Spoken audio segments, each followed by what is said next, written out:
Welcome to the GPS eBite on editing your goals. In the previous eBite, we learned how to add goals to your goal plan in GPS. The following eBite will focus on the various ways you can revise your goals. After logging into GPS and navigating to the goal plan, you can see the 3 goals we created in the previous eBite. Once you have started making progress on your goals, it is important that you revisit them to make updates or changes as needed. In this example, I've started working on goal number 2, host annual reception, and I have some additional information I'd like to add to the goal. To do this, click on the goal you wish to edit. The goal details page will appear, and you can see the name and description fields are already completed. However, you are able to make changes to these fields.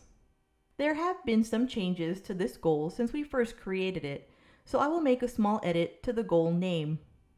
I've also started actively working on this goal, and I want the goal status to reflect this information. The goal status is currently set to not started. To change this, click on the drop-down arrow and select In Progress. In addition to changing the goal status, I want to measure my progress for this goal. There are 2 ways to do this. The first way is by simply moving the progress bar under the measurement section to accurately reflect your goal's progress. You can then enter comments into the progress notes to add supporting information.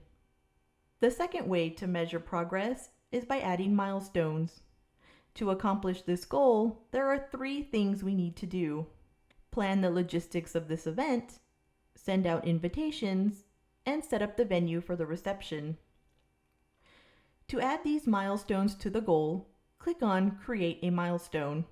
If you have not yet saved anything on this page, you may be prompted to click the Save icon before moving on. Now that we have saved our goal information, click on Create a Milestone to open the Create a Milestone window. We will need to enter text into the name field, so I've named this milestone Logistics. It is also strongly recommended that you enter in a description for the milestone so that you have as much information as possible. Since I have already booked the venue and caterer for the reception, let's change the status of this milestone to completed, slide the progress bar to 100%, and add notes to the progress notes section. Please note, you can also edit the start and end dates for each milestone. Once you have finished entering in all of the relevant milestone information, click on Save and Create Another to add additional milestones. I'll go ahead and add the milestones for sending out invitations and setting up the venue now. We have finished entering in the last milestone, so click OK to be taken back to the goal overview and scroll down the page to see the milestones we have created. In addition to the milestone name, you can view the description by hovering your mouse over the text bubble icon. You can also easily view the milestone start and end dates and the progress you have made on each milestone.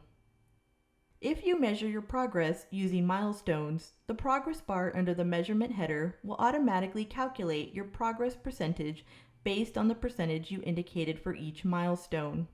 In this case, our progress for this goal is at 50%.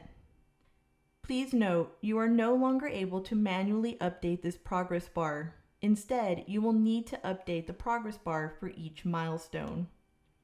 Continuing down the page, we can see this goal has not been aligned. If you want to align the goal, simply click on Align, select your EC member's goals or your supervisor's goals, then click the applicable goal. In this example, we will not be aligning our goals, so click Cancel. Before we save our edits, there is one last thing to address. Under the goal status, there are 2 options with checkboxes. The first option allows you to mark a goal as critical. You may want to do this if the goal is considered highly important. I will mark this goal as critical since the successful accomplishment of this goal is extremely important to my supervisor and department. The second option allows you to mark the goal as public or visible to your team. This option pertains primarily to managers with direct reports. When you mark a goal as public, you will be able to push goals to your direct reports, and your direct reports will be able to view your goals.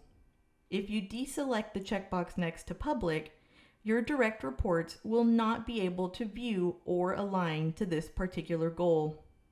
This might be the case if you have a developmental goal that you do not want to share with your employees. Since we want this goal to remain public, I will leave the option checked. We have finished making all edits to this goal, so click the Save icon to save the changes and go back to the goal plan page. You can see that the name change we made to the goal now appears, as well as the progress we have made on this goal.